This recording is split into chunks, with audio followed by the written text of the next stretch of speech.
러시아가 우크라이나 동부 돈바스를 확실히 장악하기 위한 군 재배치 움직임을 보이면서 평화 협상에 또다시 먹구름을 들이고 있습니다. 바이든 미국 대통령은 FDA가 코로나 백신 4차 접종을 승인한 지 하루 만에 공개 접종을 했습니다. 오늘 아침 세계는 조수연 기자와 함께 정리해 보겠습니다. 안녕하십니까? 안녕하세요. 네. 자, 러시아와 우크라이나의 5차 협상이 좀 진전이 있는가 했는데 글쎄요. 지금 일단 러시아에서 군사 활동을 대폭 축소하겠다고 밝히지 않았습니까? 네. 여기에 대한 입장이 어떤가요? 변화가 네. 있나요?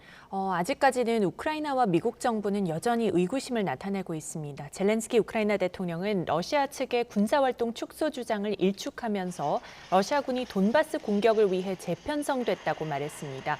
그리고 미 국방부도 키이우를 둘러쌌던 러시아군의 20% 정도가 다른 곳으로 이동했지만 철수가 아닌 재배치로 보인다고 평가했습니다. 밤사이 국방부 브리핑에서 나온 내용인데요. 존 커비 국방부 대변인은 러시아군이 지난 24시간 동안 키이우 북쪽과 북서쪽에 배치한 군대를 재배치하는 움직임이 포착됐다고 설명했습니다. 이들 중 일부는 친러 국가인 벨라루스로 이동한 것으로 파악됐습니다. 또 체르니히우와 수미를 공격했던 부대 일부와 체르노빌 원전에 배치한 군대 일부도 벨라루스로 철수하기 시작했습니다. 다만 러시아군이 전열을 정비해서 다른 곳으로 다시 투입할 가능성이 제기되고 있습니다. 커비 국방부 대변인은 러시아군이 키이우를 여전히 공격하고 있다고 지적했습니다. 브리핑 내용 잠시 들어보시겠습니다. If the Russians are serious about de-escalating, because that's their claim here, then they should send them home. But they're not doing that, at least not yet. 예. 네, 철수와 재배치는 확연히 다른 개념인데 그렇죠. 지금 러시아의 이런 행보를 어떻게 봐야 될까요? 네, 러시아가 신뢰 강화 차원에서 어제 이제 군대 일부를 그러니까 군사 활동을 네네. 축소하겠다고 했는데 러시아 측의 입장 발표를 보면 돈바스 해방 작전을 완수하기 위해서 키이우와 체르니히우 등에 배치된 군을 재편성할 것이라고 했습니다. 네. 군 재편성 목적은 우선적 과제를 활성화하는 것으로요. 돈바스 해방 작전의 완수가 핵심 목표라는 겁니다.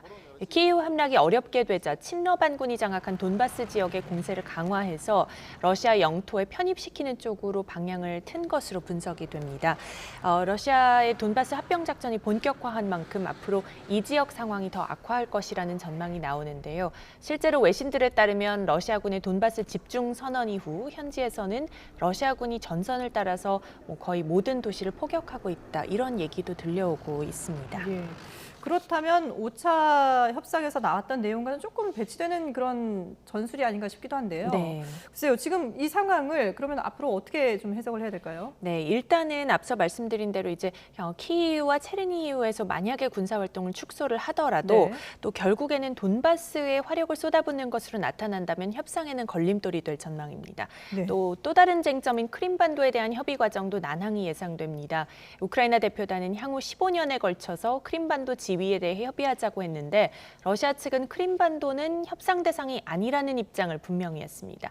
드미트리 페스코프 크렘린궁 대변인은 크림은 러시아의 일부라며 러시아 헌법은 영토 문제에 대해서 논의하는 것을 금지하고 있다 이렇게 못을 박았습니다.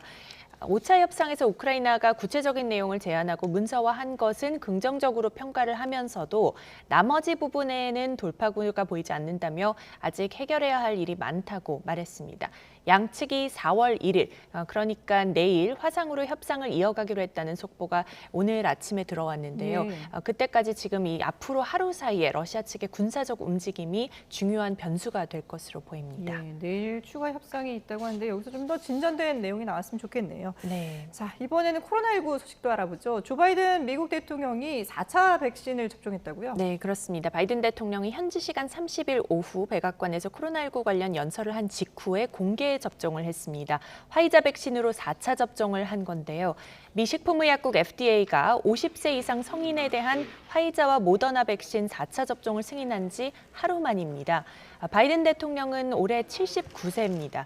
지난해 9월 말 공개적으로 3차 접종을 했고 이번 4차 접종 이후에 별다른 이상은 겪지 않았습니다. 바이든 대통령은 연설에서 백신 접종과 또 검사, 치료, 마스크 등에 대한 국민의 접근을 돕기 위해 마련한 웹사이트 원스톱숍에 대해서 설명을 하고 의회의 코로나19 예산 처리를 촉구했습니다. 또 미국에서는 최근 하루 확진자가 2만 명대로 내려가는 등 오미크론 확산세가 꺾이는 추세로 미 질병통제예방센터 CDC는 크루즈 여행에 대한 위험 경보를 해제하는 등 다방면으로 일상 회복 움직임이 더욱 빨라지고 있습니다. 예. 자, 마지막으로 좀 자랑스러운 소식인데요. 그룹 방탄소년단 관련된 소식이군요. 지금 네. 뭐 그래미 참석 그리고 콘서트를 위해서 라스베가스에 있는데 이 BTS의 소속사가 미국 타임지에 등장을 했다고요? 네, 그렇습니다. BTS가 그리고 표지 모델로 또다시 등장하기도 했습니다. 예. BTS 소속사 하이브가 타임이 선정한 올해 가장 영향력 있는 100대 기업 명단에 포함됐습니다.